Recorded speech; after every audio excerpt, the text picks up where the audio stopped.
Intisari pemikiran Ki Hajar Dewantara tentang pendidikan oleh I Kadek Edi Suwardike SPD SD, bertugas di SD Negeri 3 Sambangan. Ki Hajar Dewantara adalah salah satu tokoh pendidikan di Indonesia yang memiliki nama asli Raden Mas Suwardi Suardjaningrat. Ki Hajar Dewantara lahir pada tanggal 2 Mei 1889 dan wafat pada tanggal 26 April 1959.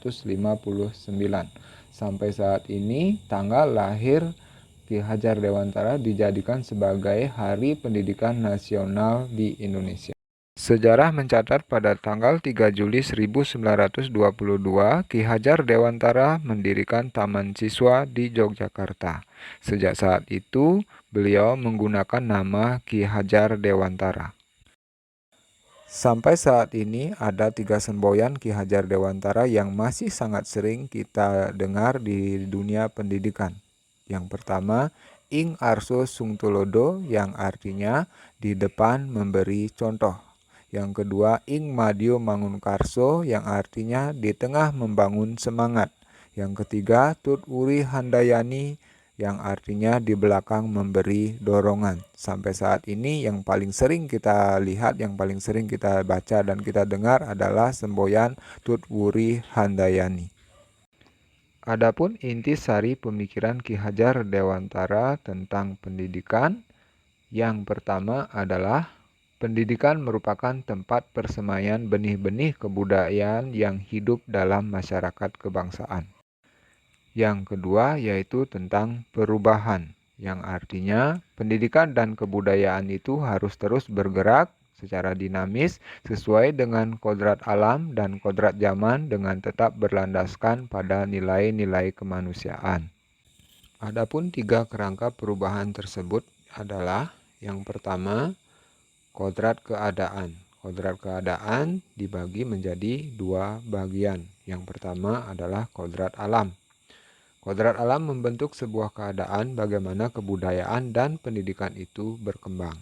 Yang kedua, kodrat zaman. Kodrat zaman ini membentuk sebuah keadaan bagaimana kebudayaan dan pendidikan itu berkembang namun tetap sesuai dengan perubahan zaman. Kerangka yang kedua adalah prinsip perubahan. Prinsip perubahan ini dikenal dengan asas trikon. Trikon yang pertama adalah kontinuitas, yang artinya perubahan harus melalui dialog kritis dan tidak boleh melupakan akar budaya yang hakiki. Yang kedua, konvergensi. Konvergensi artinya pendidikan harus memanusiakan manusia dan memperkuat nilai kemanusiaan. Yang ketiga, konsentris. Konsentris memiliki arti pendidikan harus menghargai keragaman dan kemerdekaan pembelajar sesuai dengan keunikannya masing-masing. Angka yang ketiga adalah apa yang harus berubah? Yang harus berubah adalah budi pekerti. Dalam hal ini, pendidik harus mampu menyeimbangkan antara cipta, rasa, karsa, dan tenaga. Dalam hal ini, pendidik juga harus mampu menajamkan pikiran, mampu menghaluskan rasa, mampu memperkuat kemauan, dan mampu menyehatkan jasmani. Hal ini akan menumbuhkan insan-insan yang penuh kebijaksanaan.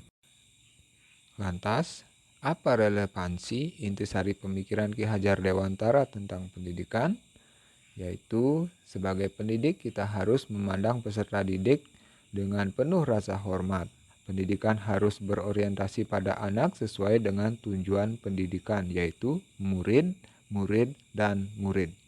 Hal ini sesuai dengan asas dari Taman Siswa yang didirikan oleh Ki Hajar Dewantara, yaitu bebas dari segala ikatan, dengan suci hati mendekati sang anak, tidak untuk meminta suatu hak, namun untuk berhamba pada sang anak. Demikian intisari pemikiran Ki Hajar Dewantara tentang pendidikan yang bisa saya kemas dalam video singkat ini. Sekiranya jika ada hal-hal yang kurang tepat, kurang berkenan, mohon kritik dan saran dari teman-teman semua. Terima kasih.